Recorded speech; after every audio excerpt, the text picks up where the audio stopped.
नमस्कार. आपण electromagnetic wave प्रोपॅगेशनच्या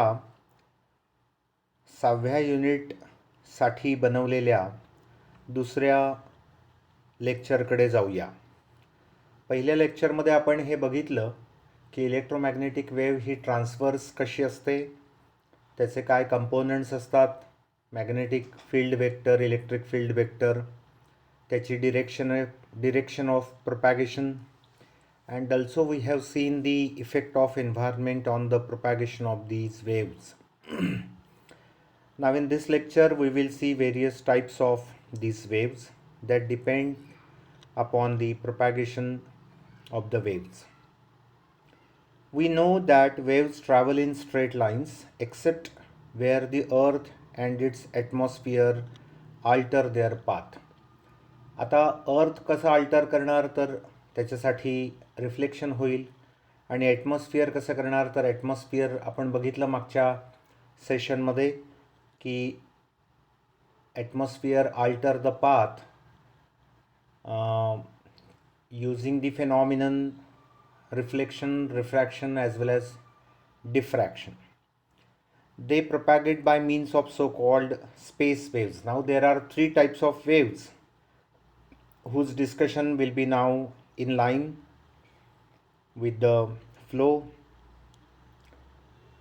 So the first type is space wave. Space waves are sometimes called troposphere waves since they travel in the troposphere. Now what is troposphere? It is the portion of the atmosphere closest to the ground, closest to the earth. म्हणजे पृथ्वीच्या भोवती जे वातावरण आहे त्यातला सगळ्यात खालचा जो थर आहे त्याला ट्रोपोस्फियर म्हणतात. आता त्या ट्रोपोस्फियरचे पण अनेक प्रकार आहेत, त्याचे लेयर्स आहेत, ते पण आपण बघणार आहोत. So space waves travel through the troposphere, सगळ्यात खालचा थर. Frequencies below the high frequency range travel around the curvature of the earth. आता HF पेक्षाच्या खालच्या वेव्ज असतात, खाली म्हणजे खालच्या म्हणजे हाय फ्रिक्वन्सीपेक्षा कमी फ्रिक्वन्सी रेंज असलेल्या, त्या मात्र अर्थचा जो कर्व्हेचर आहे त्याला लगत फ्लो होतात. Sometimes right around the globe. The means are probably a combination of diffraction and the waveguide effect.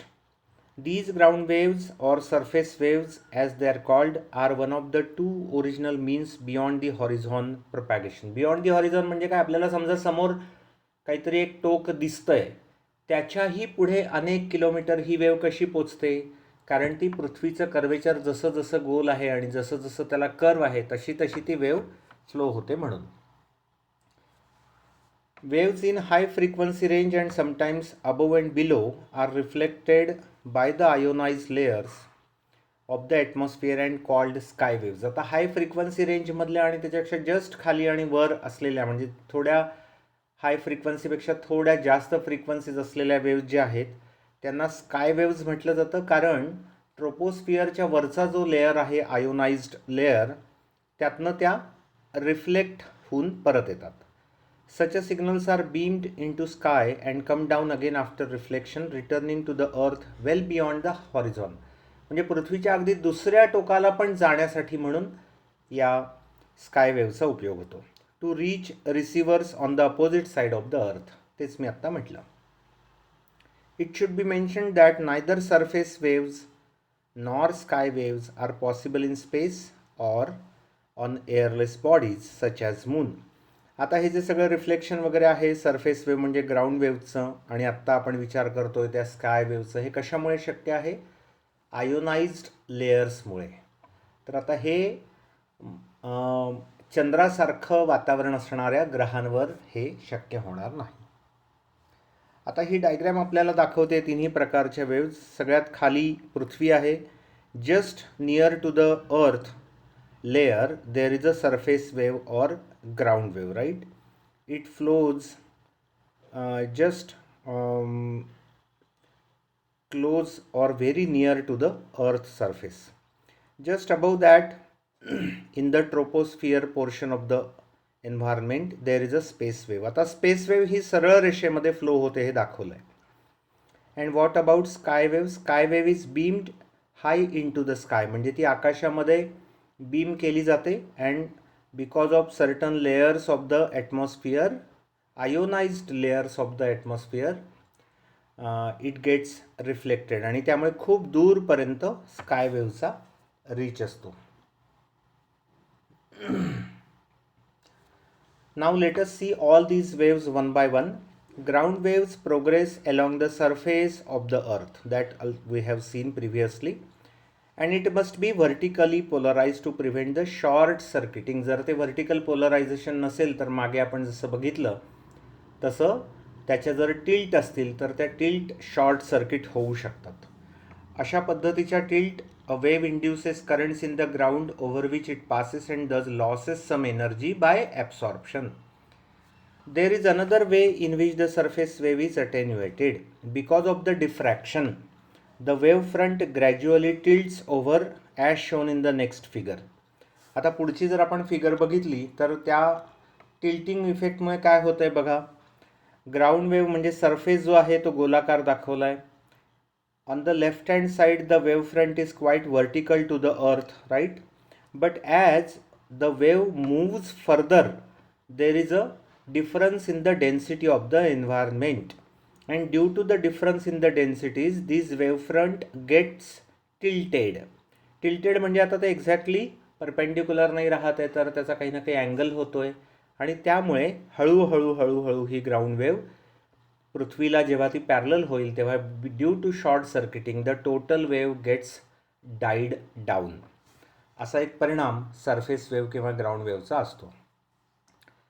आता सरफेस वेव्ह कुठे वापरली जाते तर VLF म्हणजे व्हेरी लो फ्रिक्वन्सी प्रोपॅगेशनसाठी, म्हणजे अबाउट 100 किलोहर्ट्ज फ्रिक्वन्सी, आणि त्यामुळे ती जवळजवळ 1000 किलोमीटर एवढ्या दूरपर्यंत त्याचं प्रोपॅगेशन होऊ शकतं. याचा महत्त्वाचा उपयोग हा शिप कम्युनिकेशनसाठी आणि टाईम अँड फ्रिक्वन्सी ट्रान्समिशनसाठी होतो. टाईम अँड फ्रिक्वन्सी ट्रान्समिशन म्हणजे काय, एखाद्या ठिकाणचे जे टायमिंग सेट करणारे जे सिग्नल्स असतात त्याच्यासाठी, त्याच्या ट्रान्समिशनसाठी होतो. The next type of the wave propagation is sky wave propagation, in which we send directly the beam or the wave directly into the sky and then from there it gets reflected. It is getting reflected because of the ionosphere. Ionosphere म्हणजे काय, पृथ्वीचा ट्रोपोस्फिअरच्या वरचा जो portion आहे जो ionised असतो वेगवेगळ्या कारणांमुळे. आता त्याचा परिणाम काय होतोय बघा. Ionosphere is the upper portion of the atmosphere which absorbs large quantity of radiant energy from the sun, becoming heated and ionized. आता सूर्यापासून हा जवळ आहे त्यामुळे तो पोर्शन सगळा असा तापलेला, गरम असं सगळं असतो आणि आयोनाइज्ड असतो. आयन्स वेगवेगळे झाले असतात त्यामुळे ते मूव्ह होत नसतात. आपल्याला माहिती आहे की ions are immobile, right. There are variations in the physical properties of the atmosphere such as temperature, density and composition. आता हे जे ॲटमॉस्फिअरच्या physical properties as temperature, density ह्या वेगवेगळ्या असतात. Because of this and different types of radiations received, the ionosphere tend to be stratified rather than regular. Regular म्हणजे असा त्याचा स्ट्राटा असतो, म्हणजे असा सलग बदल होत गेला आहे डेन्सिटीमध्ये असं होत नाही. तर एका डेन्सिटीचा विशिष्ट स्ट्राटा, त्याच्यानंतर दुसऱ्या डेन्सिटीचा विशिष्ट स्ट्राटा, असे त्याचे लेयर्स आपल्याला ठळकपणे वेगळे दिसून येतात. The most important ionizing agents are ultraviolet and alpha beta gamma rays, okay, from the sun. आता हे जे काही स्ट्रॅटाज आहेत किंवा हे पोर्शन आहेत त्या आयोनोस्फिअरचे त्यांना DE, F1, F2 असं असेंडिंग ऑर्डरमध्ये म्हणतात. म्हणजे डी हा सगळ्यात उंच, त्यानंतर E, मग F1 आणि F2 हा पृथ्वीच्या जवळचा. त्याची आपल्याला डायग्राम बघता येईल. बघा आता F1 आणि F2 हे सगळ्यात वर आहेत आणि D हा सगळ्यात पृथ्वीच्या जवळचा रिजन आहे, E रिजन आहे. आता यातले काही जे रिजन्स असतात F1, F2 वगैरे हे रात्रीच्या वेळी मिक्स होतात, परत दिवसाच्या वेळी वेगवेगळे तयार होतात. आता याच्यामध्ये रिफ्लेक्ट कसा होतो, स्काय वेव्ह रिफ्लेक्ट कशी होते त्याचं मेकॅनिझम आपण समजून घ्यायचा प्रयत्न करूया. Electromagnetic waves return to the earth by one of the layer of the ionosphere appear to have been reflected. मुळामध्ये आयोनोस्फिअरपासनं त्याच्या लेअरमध्ये जर आपण एखादा बीम त्या दिशेने जर पाठवला तर तो तिथनं रिफ्लेक्ट झाल्यासारखा दिसतो, पण प्रत्यक्षात तो जो इफेक्ट आहे तो रिफ्रॅक्शनचा आहे. It is not the effect of reflection, but it seems to be reflected.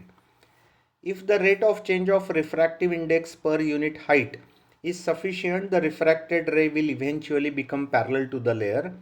It will then be bent downward, finally emerging from the ionized layer. म्हणजे जर आपण एखादा बीम वर आकाशाकडे पाठवला तर एक असा अँगल असू शकतो किंवा डेन्सिटी असू शकते त्याची रिफ्रॅक्टिव्ह इंडेक्सची व्हॅल्यू अशी असू शकते की ज्यावेळी तो थेट आकाशात निघून जाईल. पण हळूहळू जर रिफ्रॅक्टिव्ह इंडेक्स असेही काही असू शकतात की ज्यावेळी तो रे पॅरलल येईल, त्या तो जो काही लेयर आहे त्याला पॅरलल येईल.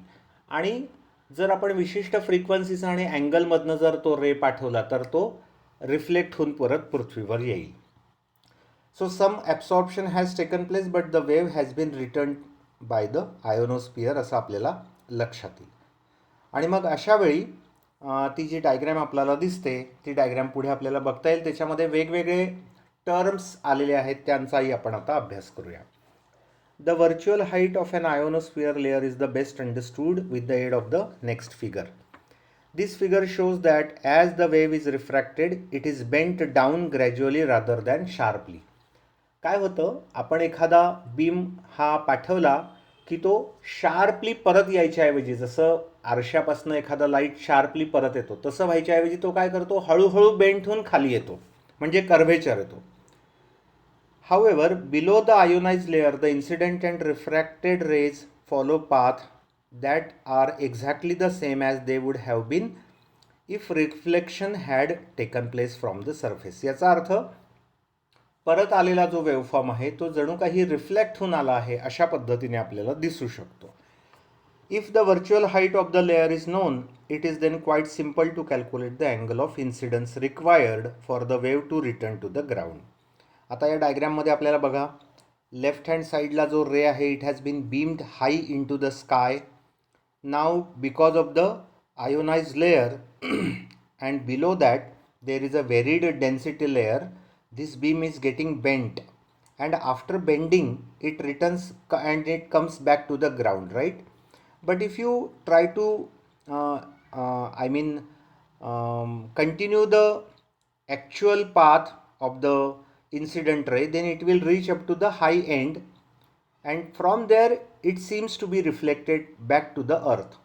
आता हा जो काही रिफ्लेक्टेड बॅक आहे यांचे जर दोन टोकं आपण प्रोजेक्टेड पाथला जोडले तर तिथे तो तिथनं रिफ्लेक्ट होऊन येतो आणि तिथे आपल्याला इन्सिडन्स अँगल हा आपल्याला कळू शकतो. तर ही जी काही हाईट आहे जिथनं तो रिफ्लेक्ट झाल्यासारखा दिसतो, प्रत्यक्ष तो रिफ्रॅक्ट होऊन परत आला आहे आयोनाइज लेअरपासनं, परंतु रिफ्लेक्ट होईल असं जर गृहीत धरलं तर ती जी काही हाईट आहे ती व्हर्च्युअल हाईट आहे. And if you know virtual height then we can understand or we can know the incidence angle at which if you send the or if you beam the electromagnetic wave high into the sky, then it will return to the earth. So this is the virtual height, one of the concept. Other concept is critical frequency. Critical frequency for a given layer is the highest frequency that will be returned down to the earth. आता जशी virtual height आहे तर त्या हाईटसाठी विशिष्ट frequency असेल, त्यापेक्षा वेगळी जर फ्रिक्वेन्सी आपण केली तर कदाचित तो परत येणार नाही. म्हणून ती जी फ्रिक्वेन्सी आहे त्याला क्रिटिकल फ्रिक्वेन्सी असं त्यांनी म्हटलेलं आहे. It is important to realise that there is such a maximum and it is also necessary to know its value under a given set of condition. म्हणजे अशी एक मॅक्झिमम फ्रिक्वेन्सी असू शकते की ज्याच्या पुढे जर तुम्ही फ्रिक्वेन्सी बदलवली वेव्हफॉर्मची किंवा इलेक्ट्रोमॅग्नेटिक वेव्हची तर कदाचित इलेक्ट्रोमॅग्नेटिक वेव्ह ही परत पृथ्वीकडे येणार नाही. A maximum frequency must exist above which rays goes through the ionosphere. म्हणजे आयोनोस्फिअरला क्रॉस करून तो पुढे निघून जाईल. त्याच्या व्हॅल्यूज पण इथे F2 लेअरसाठी दिलेल्या आहेत 5 to 12 मेगाहर्ट्ज. आता इथे आपल्याला लक्षात येतं आहे की ही जी क्रिटिकल फ्रिक्वेन्सी आहे ती 5 मेगाहर्ट्ज दिसती आहे. याच्यापेक्षा जर तुम्ही आता if you send electromagnetic wave having frequency of 5 megahertz for a particular ionized layer, then it is coming back, it is bending back and coming back to the earth. But if you increase the frequency beyond this critical frequency value, then it will not come back to the earth and it will get escaped through the ionized layer. So this is a critical frequency. Similarly, there is a critical angle also. कारण या डायग्राममध्ये जर आपण बघितलं तर एका विशिष्ट अँगलने आपल्याला तो बीम वर स्कायकडे पाठवला पाहिजे, तो अँगल म्हणजे क्रिटिकल अँगल आहे. the rate at which wave of a given frequency is refracted by ionized layer depend on the angle. बरोबर. आता हा जो अँगल आहे याला क्रिटिकल अँगल असं म्हणतात. as the wave shallows, as the angle shallows, the refraction increases until an angle is reached where the wave is refracted back to the earth. We call this angle as a critical angle. आता इथे हे वेगवेगळ्या प्रकारचे waves दिसत आहेत बघा आपल्याला. सगळ्यात छोटा जो अँगल आहे तो मिनिमम अँगल आहे. त्या अँगलला जर तुम्ही वेवफॉर्म पाठवल्या तर आपल्याला त्या पृथ्वीच्या दुसऱ्या टोकावर मिळू शकतात. पण आपण जर सगळ्यात छोटा अँगलमधला बघितला तर then that ray is getting escaped or it is not reaching to the earth. That also has been observed. आणि जसा जसा तुम्ही अँगल वाढवत जाताय तसा तसा तुम्हाला आणखी जवळ रिसेप्शन होतं आहे. But if you go beyond certain angle, then the rays are getting escaped through the ionized layer. So this such a highest value of the angle is called as a critical angle.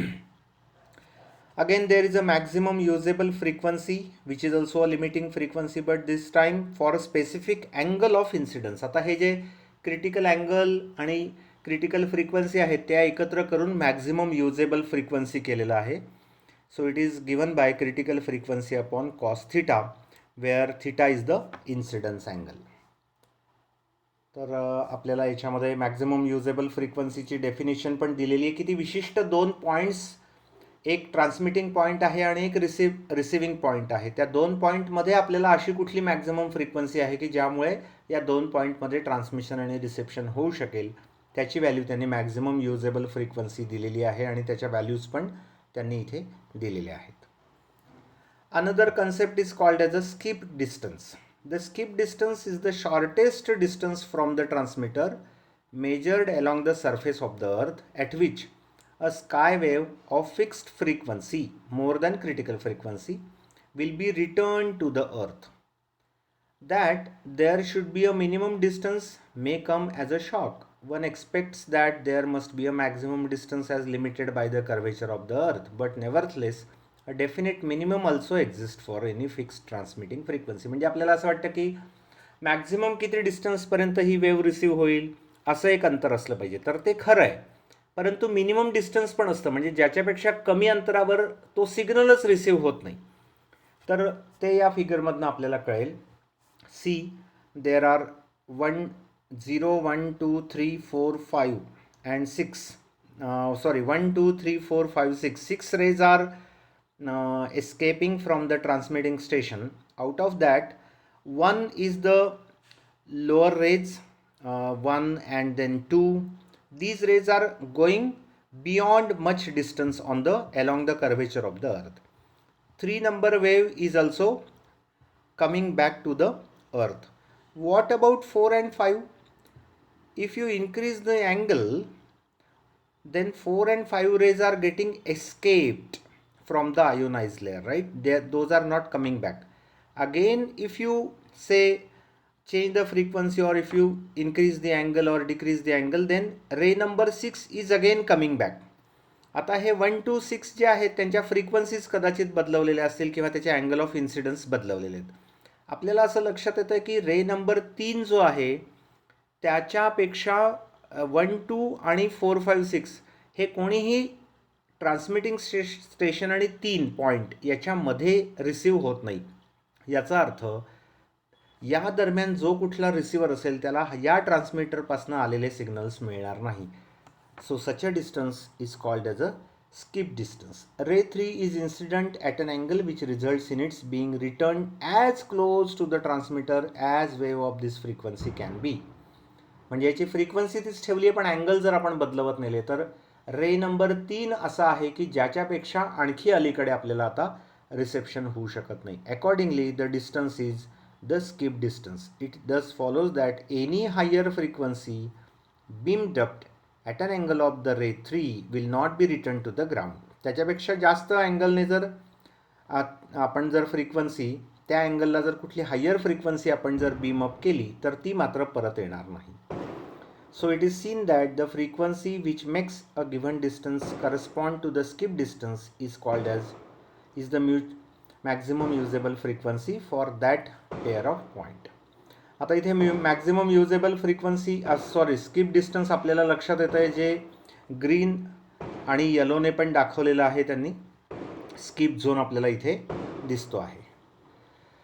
Then one of the effect of the environment is fading. Fading is the fluctuation in signal strength at receiver and may be rapid or slow, general or frequency selective. Fading म्हणजे काय, तर आपल्याला कमी जास्त आवाज ऐकू येत असतो बघा अनेकदा सिग्नलचा. In each case it is due to interference between the two waves. आता हे कशामुळे होतं, तर एकाच प्रकारचे सिग्नल ट्रान्समिशनपासून निघाले पुढे कुठेतरी ते एकमेकांना इंटरफिअर करतात आणि त्यामुळे त्यांचं स्ट्रेंथ कमी होते. कधी कधी ती स्ट्रेंथ वाढते, म्हणून अचानक आवाज वाढलेला दिसतो किंवा अचानक कमी झालेला दिसतो. याला फेडिंग असं म्हणतात. And finally the space waves they travel straight lines. सरळ मार्गाने ते प्रवास करतात. म्हणजे पृथ्वीचा कर्व्हेचरला जवळचा जो ट्रोपोस्फिअर नावाचा पोर्शन आहे ॲटमॉस्फिअरचा, त्यातनं पास होणार. म्हणजे आपण जे FM वगैरे ऐकतो ते स्पेस वेव्हच्या आधारे ट्रान्समिशन होतं. म्हणून आपल्याला माहिती आहे की FM रेडिओ स्टेशन जे आहेत कोल्हापूर वगैरे, ते आपल्याला पुण्याच्या दिशेने आपण जर गेलो तर कदाचित वाठारच्या पुढे आपल्याला त्याची रेंज खूप कमी झालेली असते, किंवा इकडे कागलच्या दिशेने गेलो तर निपाणीच्या अलीकडे आपल्याला ते ऐकू येत नाहीत signals, because they travel straight lines. त्यामुळे पृथ्वीचा कर्व्हेचर जसा जसा गोलाकार बदलत जातो ते मात्र वेव्ह सरळ निघून जातात. However since they depend on the line of site conditions, त्यामुळे त्यांना लाईन ऑफ साईट म्हणजे आपल्याला समोर जेवढं अंतर दिसतंय तिथपर्यंत ते सरळ जाऊ शकतात. The radio horizon for space wave is about 4/3 as far as optical horizon. Optical horizon म्हणजे आपल्याला जेवढं दिसतंय त्याला आपण क्षितिज म्हणूया. त्या क्षितिजाच्या 4/3 म्हणजे थोडं जास्त दूरपर्यंत या स्पेस वेव्स पोचतात. याचं कारण असं की डेन्सिटी जी ट्रोपोस्फिअरची असते ती व्हेरिंग असते आणि त्यामुळे काही डिफ्रॅक्शन होऊन आपल्याला थोडं ऑप्टिकल हॉरिझॉनच्या थोडं दूर अंतरावर आपल्याला स्पेस वेव्ह रिसीव्ह होऊ शकते. So this is what is the radio horizon for space wave. आपल्याला दिसतंय की HT म्हणजे ट्रान्समिटिंग अँटिनापासून आपला ऑप्टिकल हॉरिझॉन कुठे आलेला आहे, जिथेपर्यंत पृथ्वीचं टोक आहे तिथपर्यंत. पण त्याच्याही पुढे आपल्याला DR म्हणजे रिसिव्हिंग अँटिना HR म्हटलेला आहे, तिथपर्यंत आपल्याला हा स्पेस वेव्ह मिळू शकतो. तर यांच्या या हाईट HR आणि HT आणि HR काय आहेत, हे त्याचे ट्रान्समिटिंग आणि रिसिव्हिंग अँटिनाच्या हाईट आहेत, आणि DT आणि DR हे काय आहेत, हे त्याचे डिस्टन्सेस आहेत. तर इथपर्यंतचे असे कॅल्क्युलेशन्स करून आपण स्पेस वेव्हसाठीचे जे ट्रान्समिटिंग आणि रिसिव्हिंग अँटिनाज असतात त्यांचे कॅल्क्युलेशन्स करू शकतो. So here we end up our lecture, and unit 6 is also over with this last lecture. Thank you one and all.